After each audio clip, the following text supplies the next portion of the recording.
Okay. Hello, everyone. Welcome to another episode of Conversations with Sam. So, today we'll continue our discussion to explore enduring legacy of Mahatma Gandhi ji and his significance of his philosophy in today's turbulent times and addressing modern day issues. Sam Pitroda ji will share his thoughts on how Gandhian philosophy can guide us through today's turbulent times, whether in politics, in global peace, or social justice. Today, we are also joined with a special guest, Dr. Sudershan Iyengar ji, who is a Gandhian economist and former Vice Chancellor of Gujrat Vidyapeeth. Welcome, sir. So, I now request Sam, sir, to welcome our guest and address the audience and have an engaging conversation.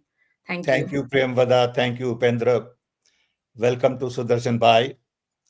Uh, you have had the chance to listen to Sudarshan Bhai earlier, but when I think of him and the opportunity we have to listen to him today,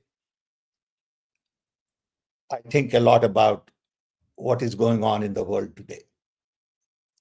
World is definitely at crossroads.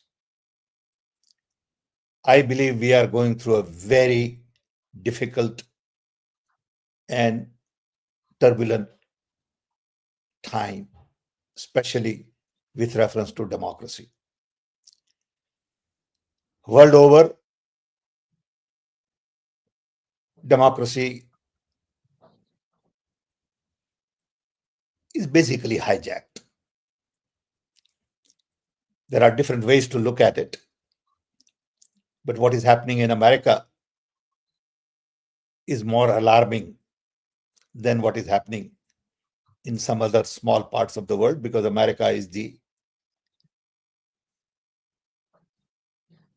leading economy, very powerful nation, and America dictates in many ways global events. Here, for the first time, many of us are concerned that institutions are undermined, civil society is attacked, even institution like Harvard University is attacked. Media is divided, politics is polarized, and dictatorial mindset is prevailing everywhere. We have seen this in India for a while. In addition, wars in Ukraine, Gaza, some parts of Africa, and what happened recently in India, between India and Pakistan, is of equal concern. So everywhere you look around, you see lack of character, lack of leadership, too much emphasis on personal gains, power, profit, and not enough on people and planet and non-violence. And these are the issues on which Sudarshan Bhai has spoken at length all his life. He has lived it, not only at the Gujrat Vidyapeeth, but even after his retirement from there, he has spent all his life on Gandhian character, values, thought, principles. So we have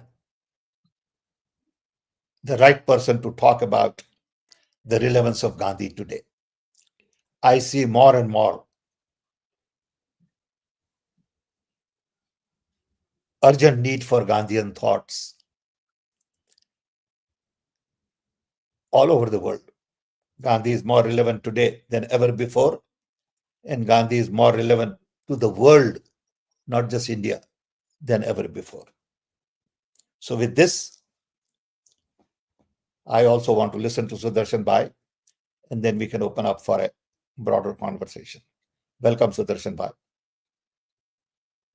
Thank you, Sambai. It's wonderful to be back with all our young people all over the globe. Interestingly, we learn very little from history. Not long ago, Gandhi said, an eye for an eye will make the whole world blind. Yep. So obvious, isn't it?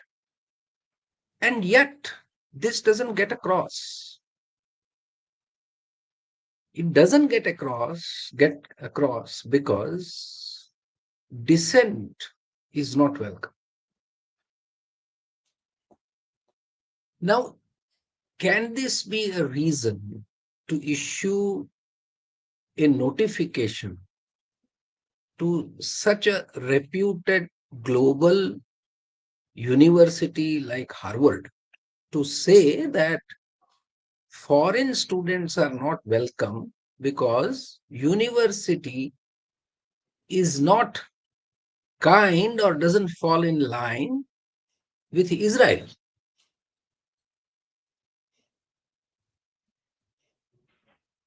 Now, this is complete intolerance.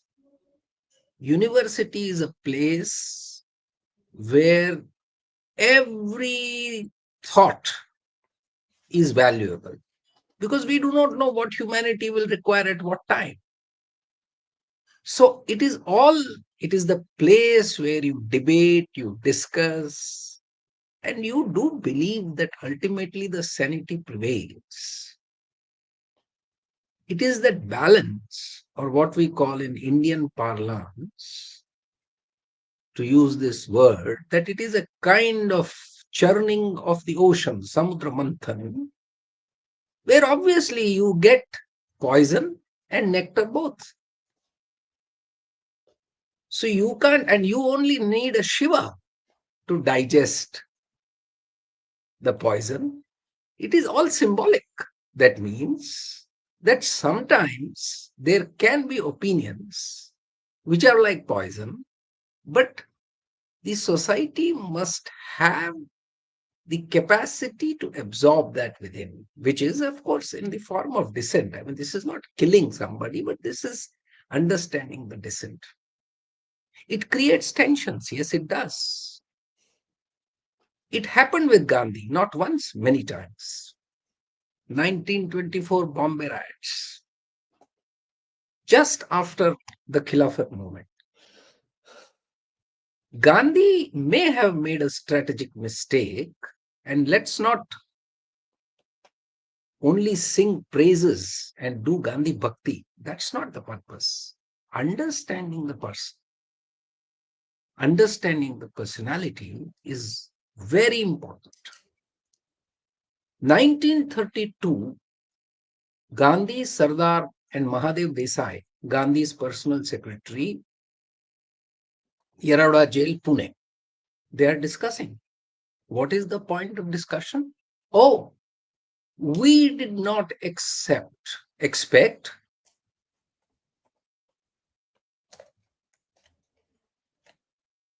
good nationalist Muslims to behave in the fashion that they have started behaving. Things take turn. It did. And riots broke out in Bombay in 24. And they are discussing this event in 32 in Yeroda jail. So realities unfold like this.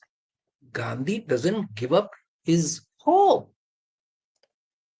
Nationalist Muslims continue. Some leave. Muslim League becomes strong. 1925 also is the birth of Rashtriya Sevak Sangh, RSS, the strong Hindutva ideology. Polarization has begun. Two nation theory is not necessarily League theory. Two nation theory is theory of both the organization which believed in extremism, and Gandhi fights for it. And he understands that there is no binary of violence and non-violence. It's a continuum. Last time, if you remember, I told you non-violence for Gandhi is karma vacha, manasa vacha karma. Heart, feeling, vani, what you speak, and action, karma. Now, these are the stages. So, as it is said, and even in English, this is known in the whole of the world, that war is born here. War is not born in the field. It's not a street fight. So, the correction also is here. What is the correction here? Intolerance breeds violence in terms of using coercive forces, overt and covert. Then this kind of violence at times gets into heroic images. Now, when these heroic images come for a leader, then there is jingoism. Jingoism is where society loses sanity and starts supporting actions of these popular leaders as if they can do no wrong and give the impression to these leaders that they can do no wrong. So the violence, the power that they enjoy out of this power exercises and manifests in terms of different kinds of violences. So what is an issue, order issued, or even a threat to Apple?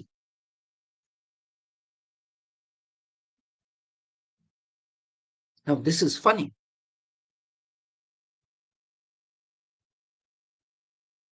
A free country, it was dream of a free individual to be in America. Why? Because their freedom is, individual freedom is celebrated. It is not just moving around, working, earning, and living and making good life. It's also about expressing plurality, tolerance, for which humanity celebrated America. America has taken a turn. It is no longer supporting this. So there is an economic threat, there is an academic threat, there is a social threat. We do not know how it will unfold further unless there is a check and balance which comes onto these people. And it is democracy which will bring that. So by all means, the deep understanding of Gandhi, coming back to that central message which I gave you all last time, that we need some discussion and more question answer on that. How do I behave with my liberty? So it is this question that needs to be answered. When I am powerful, how do I behave with my liberty? When I am weak, how do I fight for my liberty? These are the questions that are more important. And I think that the trend that we see is to gain power and actually create some kind of imaginary territories. These are all territorial wars. Not everything is war on the field, battlefield, but this is also economic war. And it is for territory. It's the domain that you want to establish. It is the monopoly that you want to exercise over others. The state in one way, corporate in another. And last time I had told you that Gandhi's major worry was nexus between the state and the business, and business of this kind. So he strongly recommended decentralized polity and decentralized economy. It makes sense. Where Sambai keeps saying that I see Gandhi's relevance, as he sees Gandhi's relevance, he understands this. The power of knowledge. And again, when he sort of, he always, I mean, I am also very fond of telling this story. And somebody else was remembering you, Sambai, recently. Who was that? Some person who worked with you on the telecom. It was Ashok Junjunwala, incidentally. I was with him in the beginning of May, and we had a very nice 3-hour session on his innovations in IIT Industry Extension campus. And we remembered you a lot, saying that the Thank whole telecom changes that you brought in, you see, that is decentralization, giving people the power. Those PCOs where on the highway, a truck driver would tell, Seth Saab, my owner, I have come with an accident. Otherwise, it's so difficult to communicate. Yeah. So, this kind of decentralized systems that we can think about, that brings how much peace. And it is this decentralized polity. And he understood because, again, let's understand that, again, American democracy offers a lot of scope for discussion, debate, dissent, and arriving at decisions in a sane way, consulting academicians, consulting thinkers, consulting everybody, and then coming at decisions. But still, if you look at the overall design, it comes back that when you enter the international arena and you want to become powerful, everything goes back to concentration of political and economic power, Yep. against which Gandhi fought. England's suns never sets. That was the saying. So he took up this fight. He was telling English people that you are the giver of the constitution actually for humanity, where you are celebrating values like liberty, justice, and equality. And you yourself, while you exercise power because of your economic and political interests, you don't want others. This is only for you. How can it be? It's for humanity. So I am trying to tell you that this is for humanity, so give it to us also. That's your duty. So I think this is the point where again we have to reflect back, tell these powerful people, and what does a truce mean? I'm talking about war situation. Israel continues to bomb Gaza, civilian areas. Now this is insane. We understand Israel is powerful, backed by so many powerful forces. And there is a problem with Islam.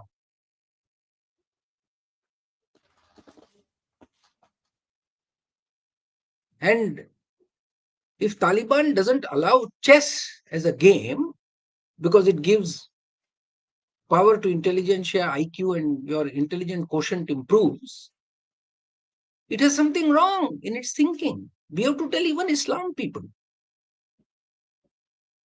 We are not playing any side games.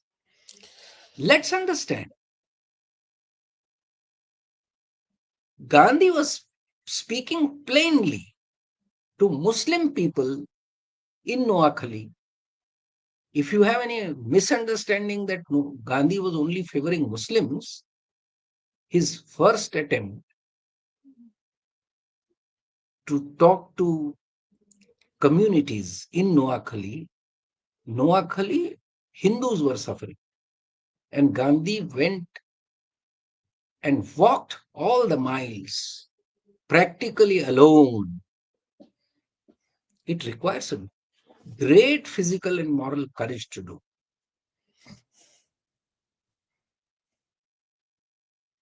To convince Muslims that they are wrong and to tell Hindus to become strong. not to fight back, but to resist with inner power, which is what he displayed, manifested over there. And in Bihar, he was telling Muslims, he was telling Hindus that you can't avenge the defeats. There is no defeat. We are hurt. When any side is suffering violence, humanity is hurt. We have to feel that. And I see a lot of jingoism. We want to draw more blood of Pakistan right now. People are in that spirit. And people are being attacked who are saying that why this violence? Does not mean that we should clamor for drawing more blood of the opponent. No, the effort is to bring back sanity and peace as soon as possible. There is an interesting passage, and I think I should take a small break and allow me this because I want to read Lord Bhikhu Parikh's one paragraph about Gandhi, and you will understand. Sorry, I didn't keep that ready. It has just occurred to my mind. And be with me for 1 minute. I'll take Sure, that sure. book out and I know exactly the page. Great.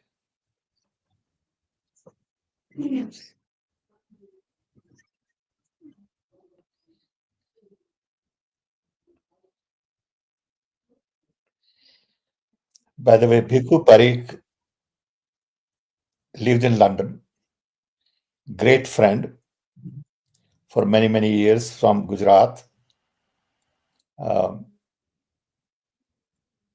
a family friend, and is one of the leading authorities on Gandhi. Has written many books.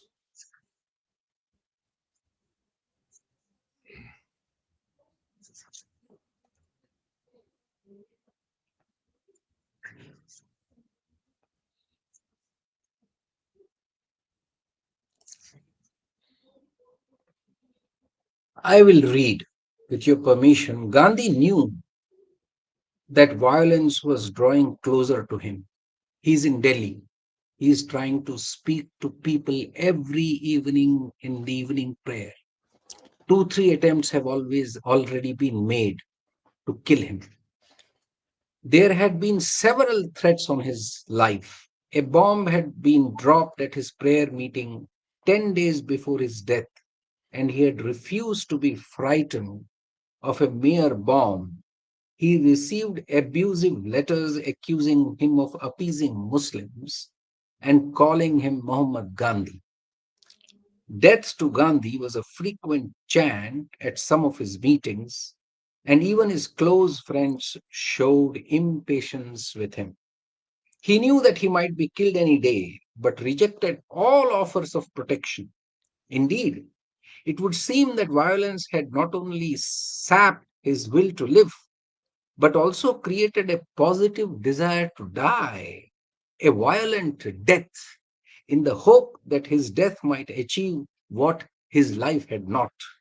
He evidently told his great niece that night before his death that he should be called a true Mahatma only if someone shot me and I boldly received his bullet in my bare chest without a murmur and while continuing to chant the name of Rama.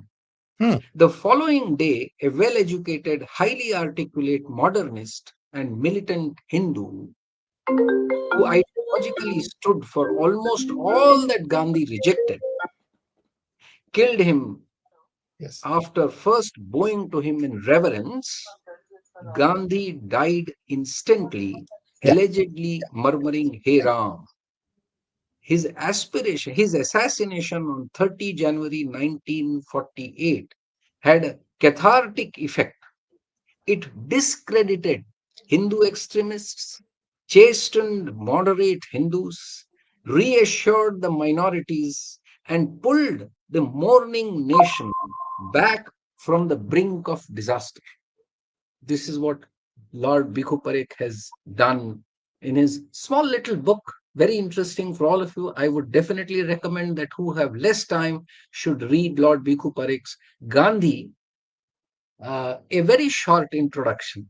This is done by Oxford University Press in the Past Master series. And I'm happy that Oxford selected Lord Bhikhu Parekh to do this book. Such a wonderful piece on such a very short introduction. But this says the thing. Now look at the leaderships. Here is a person who, now therefore I said it's a spectrum. At the extreme of non-violence, you invite death and a violent death. Because the intolerant community, and I must also share this with you, of course, Lord Bhikhu Parekh, Professor Bhikhu Parekh wouldn't have time, space to do that because it's a very short thing that one has to write.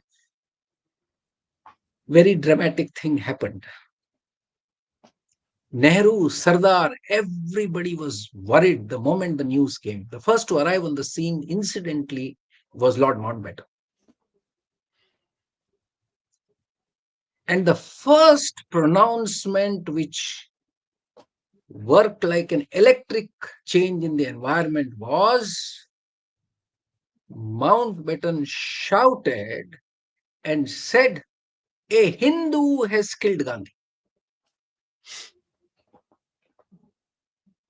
The environment in Delhi was rife with violence. Minority was under attack. Lo and behold, if a Muslim had shot or killed Gandhi, no Muslim in that city would have survived, and also in the neighboring places. And Mountbatten knew the tension so well, so he shouted, "A Hindu has killed Gandhi." And that changed the environment completely. And that then comes the sentence, which Bhikhu has written. This is the leadership. The country was back from the brink of disaster with Gandhi's death. Gandhi is dying for his nonviolence. That's what he wrote in his Hind Swaraj, that my life now onwards is dedicated to the vision that I have.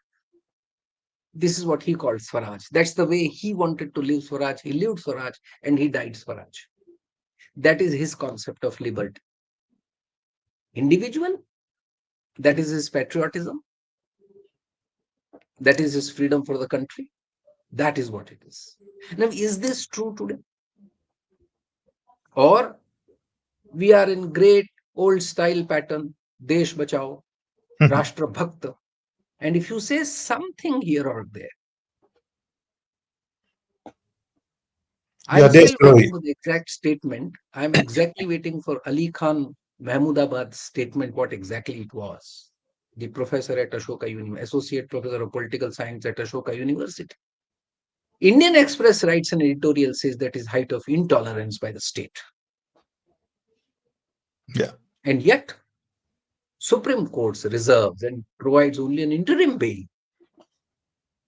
What's happening in our country? Is this Gandhi's country? What kind of tolerance we have? Here is a person who has braved so many attacks on self while he is talking, giving message of love, force. Now tell me, let's all discuss that how can we say that an eye for an eye will not make the whole world blind?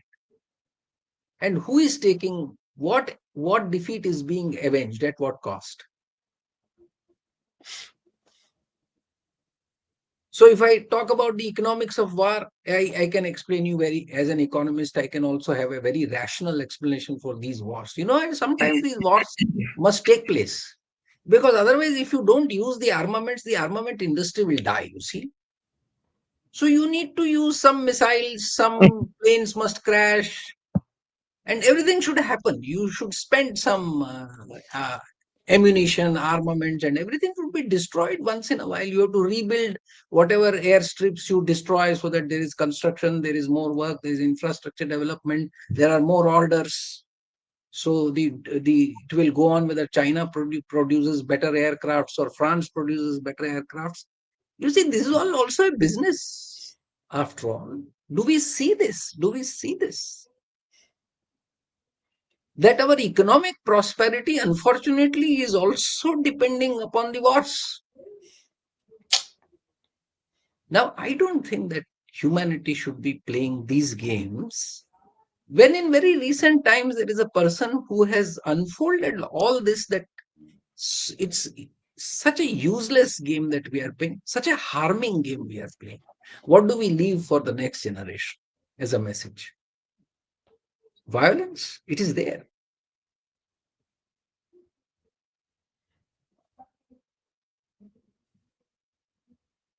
So I feel that we need to revisit this person, learn from his life and action. And we actually have to build this up in ourselves. So again, I'll come back to this point that I change myself, I change my lifestyle, I change my manas, thinking, heart and head together. I try to be non-violent in my speech. And of course, in my action, I'm firm. I will offer satyagraha. There is a point now to offer satyagraha to the state. Tell state, please stop this. And you have to be firm on that. And you have to be ready to die. Going to jail is small. So now the problem is my education is not teaching me that. My education now tells me none of your business. Focus, concentrate on your career. Make a good career. And let soldiers fight. Make a good career. You can also be a soldier. But you have to be an officer, not a sipai.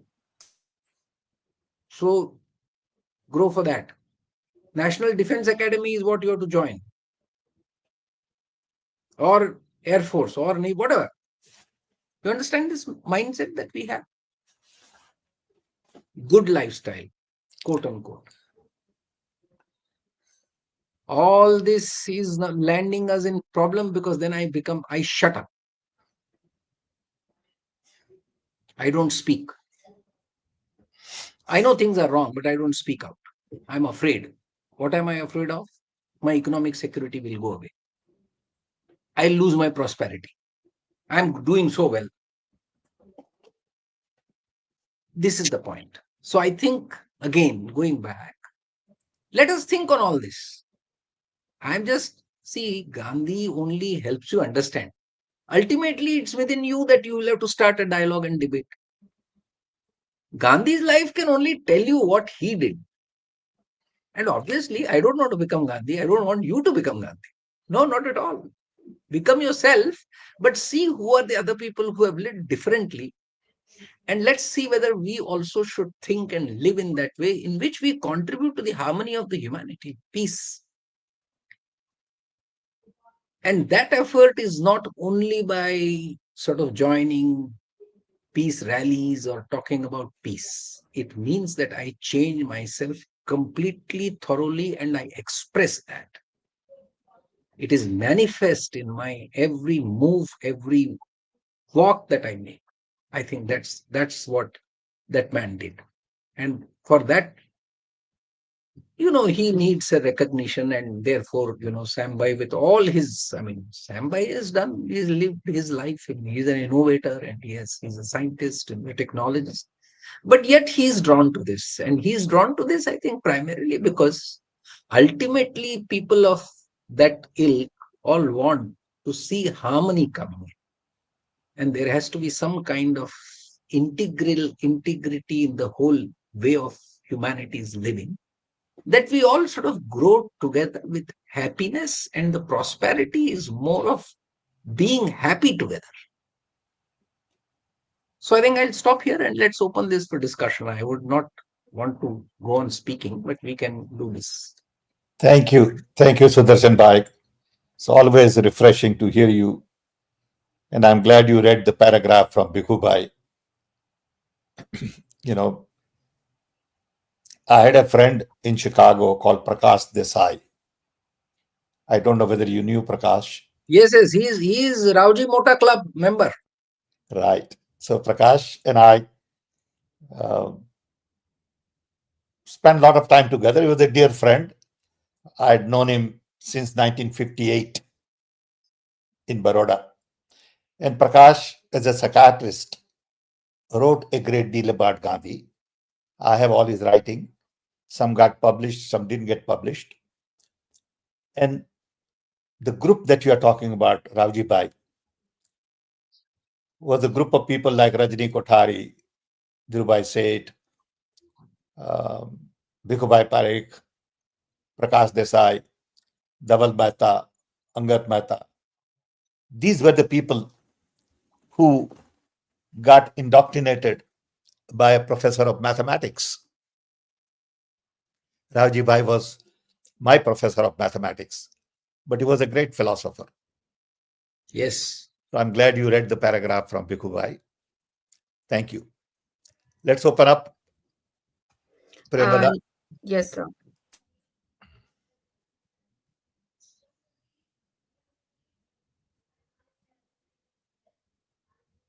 Premad, I think you're on mute. Okay, I see the question says, I really want to Yeah, follow I see. non-violence. Yeah, I see that question also. Yeah, good. Why are we, what is the harm that minorities can done if I am for? I think, did I mention this last? Yeah. Be firm like what Gandhi has been. I think I recommended to you 1916 speech of Gandhiji in Madras. He was speaking to the missionaries, and one thing he said was this, that you are doing such wonderful work of education and health in the interiors of the areas where we are not able to reach. Why do you have to convert? Why do we have to convert people into Christianity? He's not appeasing any minority. Let's be very clear. He's so straight. He says that you don't have any business to do that. He was very much against conversions. Whosoever does it. प्यार के जोर पे या तलवार के जोर पे. Let's understand this. He was not a votary of that you become me. Why are you so weak? Why do you feel so weak that minority will harm you? It is not the minority that harms. Even with minority, it is the mindset.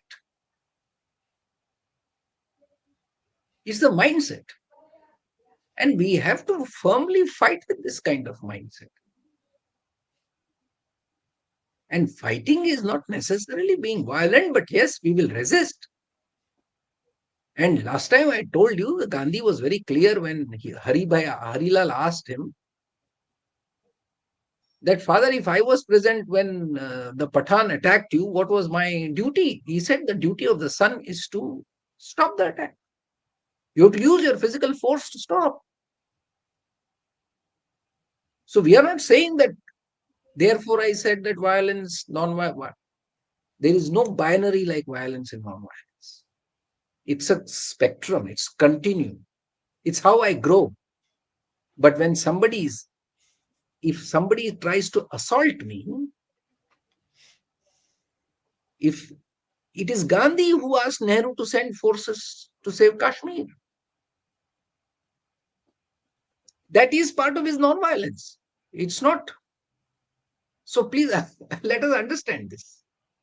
And you also don't feel that you are a sitting duck if you don't do anything. No. A minority also gets clear message. What is wrong is bullying and bulldozing. Our Radhaben in Kausani, a very 91-year-old old Gandhian who lived with Sarlaben, who lived with Gandhi. Sarlaben was a foreigner, English, who lived with Gandhiji. She has an ashram in Kausani. Radhaben is now 91. She says, Gandhiwad, Gandhi Jan aajkal bulldozer ke niche hai. So she is saying we all are under bulldozer now. Now this bulldozer mentality is something that we have to resist, even if we are majority. But with minority cannot harm. Nobody can harm us if we are strong. So it doesn't say, this is not film Munna Bhai which says ek chata mara dusra chata gal dhar do. I mean, these are all small kind of things which people keep saying. It doesn't say that. Gandhi never said that. Gandhi said that. How do you respond to it? And also, I think what you're saying basically is that there is nothing black and white. Yes. There are shades of gray that drive your life. No, when you have to, you see, when you are under direct attack, you have to protect yourself. Nobody is saying that you should not. You should not say that, "Aajao bhai, mere desh ko jeet lo." I mean, nobody will allow. Why was Gandhi so appreciative of Subhash, Bhagat Singh, and all that? He was only talking about the means which they were trying, but the patriotism he never opposed to that. He appreciated it. He knew what they really are trying to do. He was only saying, see, that this is also these kind of fights we are talking about, both a strategy and a way of living. For Gandhi, non-violence is not, we should not stop at it as a strategy alone, which some scholars have tried to sort of bracket him into, that it's a good strategy. This is like that pacifist strategy that when you are weak and you can't purchase arms, you can't, attack, counter-attack, therefore you sort of offer passive resistance. No. It's positive. It says that I am strong and yet I am not attacking. So that strength is what I have to build in myself. So then minority cannot harm. Minority cannot. Next question. If somebody is trying to disturb me by playing that big music in giving azan, then I have to tell him I shouldn't be performing Mahaarti on the road and saying that I am going to perform Mahaarti. But I am going to tell that this loudspeaker azan must be stopped. Thank you. We have Thank you. to be bold enough to say that. Sure. This is the strength. Yeah. Yeah. So can you hear me now? Yeah. Yeah. There's So a question from Paul. yeah, Paul. So he is asking basically, like we are passing through turbulent times today. So how do we take inspiration from Gandhiji's philosophy to restart village-rural economy and strengthen entrepreneurship? I see Jagdish over there. It's Paul's photograph, is it? Yeah, it's Paul Kaushik. Oh, I see the photograph of Paul. Okay. This is his question? Yeah. Yes.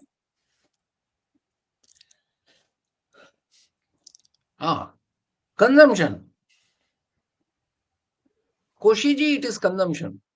You remember Alvin Toffler wrote a book called The Future. I mean, he has written series of books. One is Future Shock, the first one which Yeah. became very famous. Yeah. He talks of, I think it is in this or in his third book, he talks about prosumers. Mhm. A rural society, I mean, rural production system is one where you have producers, and a producer also is a consumer of own product. Yeah. Village So I think economies get we know what needs to be done to rural economy. Yes. We haven't done it. It's a Yes. bottom-up approach. Simple thing would be to really provide more easy capital to small rural entrepreneur. Today, capital goes to all the rich, big businesses, and rural small entrepreneur is starved of capital, which is so very fundamental. Sambhai, I want you to also comment on this aspect of quality, because the strong argument by economists is saying that these small producers are inefficient, their products are not of quality, therefore you end up, as your income increases and your purchasing power increases, you go and buy quality products. Now what is this mystery No, about I think quality the products. message there is that we are not investing enough in strengthening infrastructure of the small.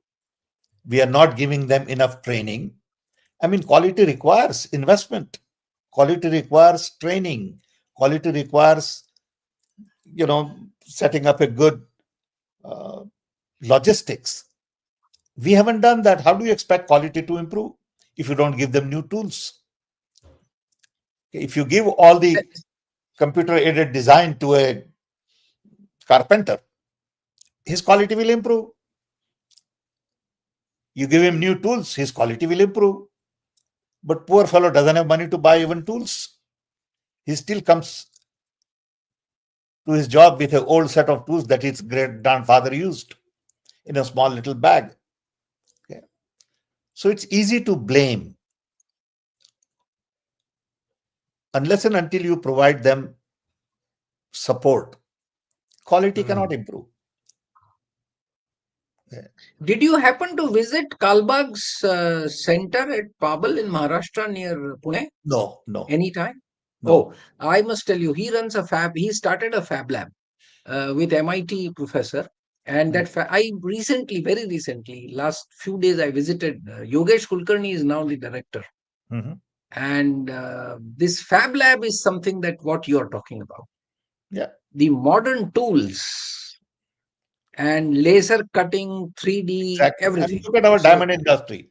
Our diamond industry is yes, pretty sophisticated because they've invested. But then right. they've invested because there are rich guys. Okay. You're not investing in rural entrepreneur.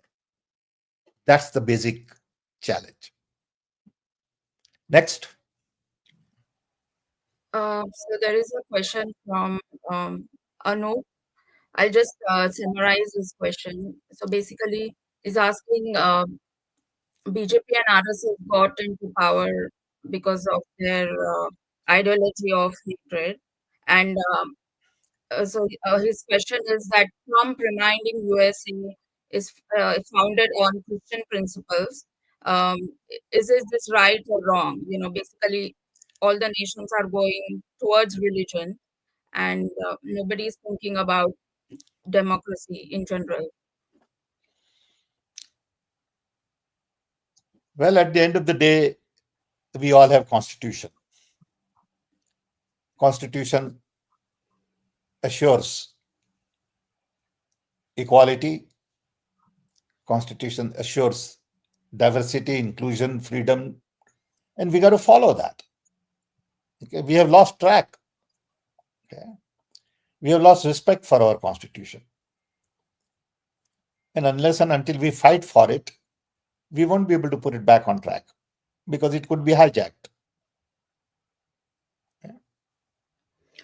My question to sir is that why did you think that BJP and RSS they resumed power because of their agenda? Like there was hatred within the normal No, citizens as well. they addressed a group of people who believed in Hindu Rashtra. If you look at the statistics, BJP has only 40% of the votes, I'm told. 60% are against BJP. But that 40% is good enough to put you in power. And when you are in power, you think you are in charge of 40% and not remaining 60% as well. So first thing our leaders have to recognize is that you are a leader of a nation and not leader of a party. And if you are a leader of a nation, you got to follow your constitution. Constitution says we are a secular nation. I mean, it's that simple. Maybe Sudarshan Bhai can add to it. Yeah, democracy, actually, see, when we are celebrating democracy all along, we do talk, I mean, we have a constitution which we give to ourselves. I mean, any country for that matter, when we are saying democracy itself means plurality. Yeah. We appreciate all opinions. So, majority minority issue should not say that. You see, this is actually a mindset. And this mindset has to go from both the things.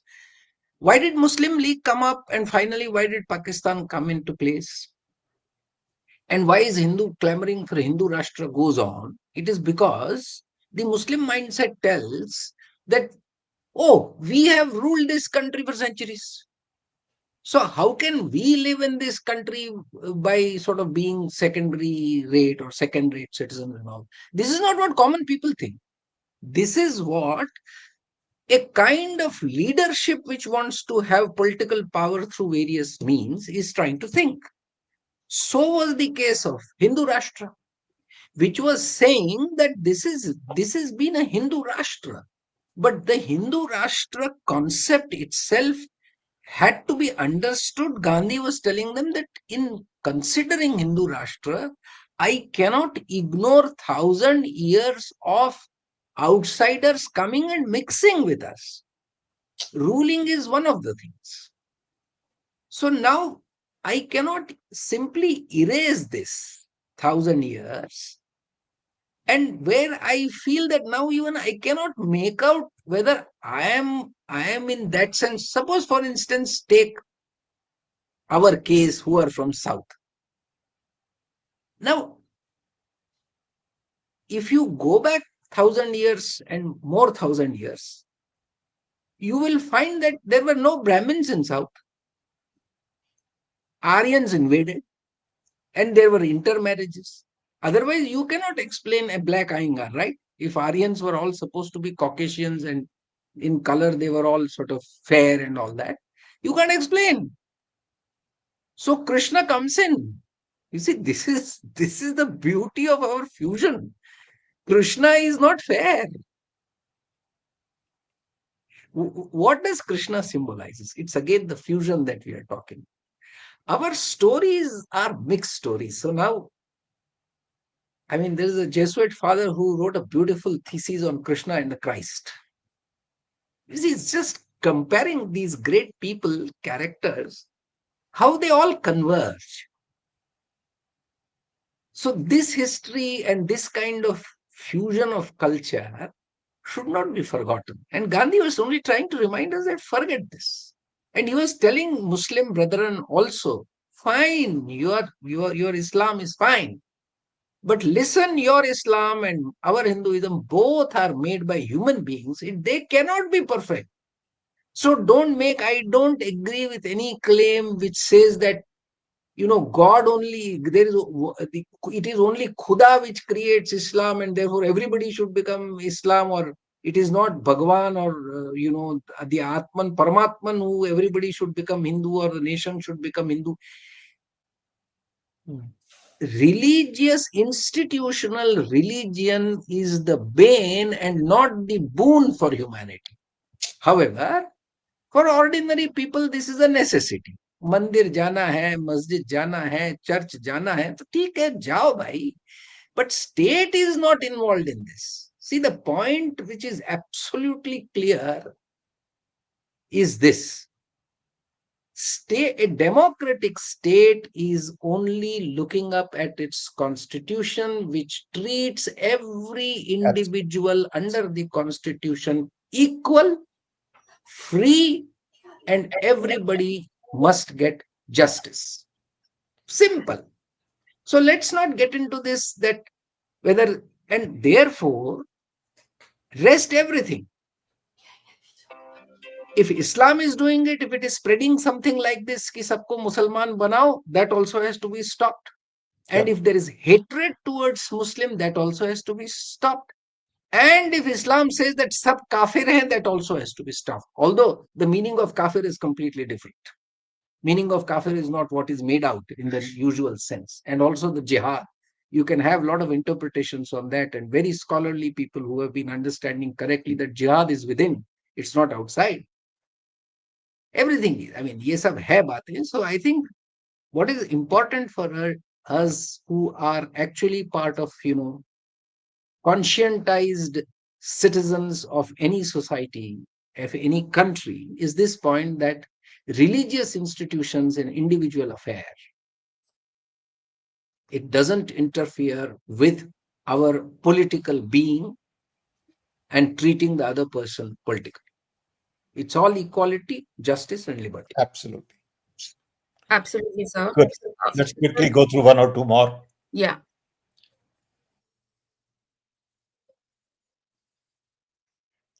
Priyamvada, we can't hear you. Yeah, sorry. Okay. So there is a question from Avdesh Kumar. He's asking, people are raising the issue of economic support to Pakistan at the time of independence. So how will you tell us, was there any option left for India at that very time? So he's asking about the partition and, we giving. I think we spend too much time on these kinds of issues. We got to look forward. People did what they did at that point in time because of the circumstances then. You can't judge that decision in today's context. You got to review that decision in those contexts. And we really don't know enough about those contexts. What we know is what is Some published. facts, What Sam, exactly some happened at facts. that point in time, we don't know. So I think it is better to look forward than look backward. Go ahead, Sudarshan Bhai. Yeah, some salient facts. Avdesh, very quickly, I must share with you that this was the जब बंटवारा होता है घरों में दो भाइयों में, when you also divide the property. Yeah. So when English did this division, the state treasury was in two parts. India got the major share and Pakistan got the minor share with whatever agreement or in the contract was. And actually, we were supposed to give 110 crores of part of that. So we had given about some money we had given, 55 was spending. And then this Kashmir attack happened. So at that time, Indian government cabinet took a decision, and maybe rightfully so, that if we give this 55 crores now, which is their due, it's not that we were trying to help them. No, no, it was not economic help. This was their due, which they were supposed to get as a part of the agreement. The cabinet only decided that let us defer it, because it is very likely that they will buy arms and use this and etc etc. This was the fear. So Mountbatten came to Gandhi when Gandhi was fasting. Gandhi was not fasting for 55 crores, be clear on that. He was fasting for peace in Delhi. And Lord Mountbatten said कि दुनिया में your prestige will go down if you try to do this. When you are dividing yourself, this is an agreement and the agreed amount has to be paid. Right. And therefore, he said that Nehru and Patel, you please explain to them that this is the point I am making and it is their fair due and we should give it. And then we should prepare whatever we have to prepare. Lord Mountbatten was Governor General to us. So Gandhi only told Nehru and Patel ki don't stop this. Now, whether this, as Sambhai said, that see, it was the decision taken under those circumstances, and this was the logic. Now, Yeah, but if you we see, start today, questioning the logic that Sudarshan Bhai, today misinformation is so much, right, okay, that young people are trapped in these lies. I know some misinformation about me personally. My own family calls me and say, "What happened?" I say, "It's all bogus. It's all lie." I saw a television program where Arnab Goswami says we have a big office of Indian Overseas Congress in Turkey. They show a building with a big sign. So I get hundreds of calls saying, "Oh, you have this big office in Turkey?" I said, "I don't think we have an office in Turkey." That building is a government convention center.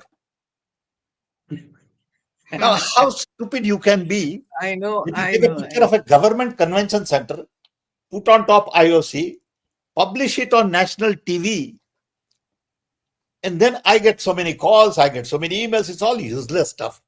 So I don't pay any attention to this. no, you are right. We have to tell Clowns. young people that yes, And poor young agree. people don't know. They say, "Oh, maybe they'll set up an office in Turkey."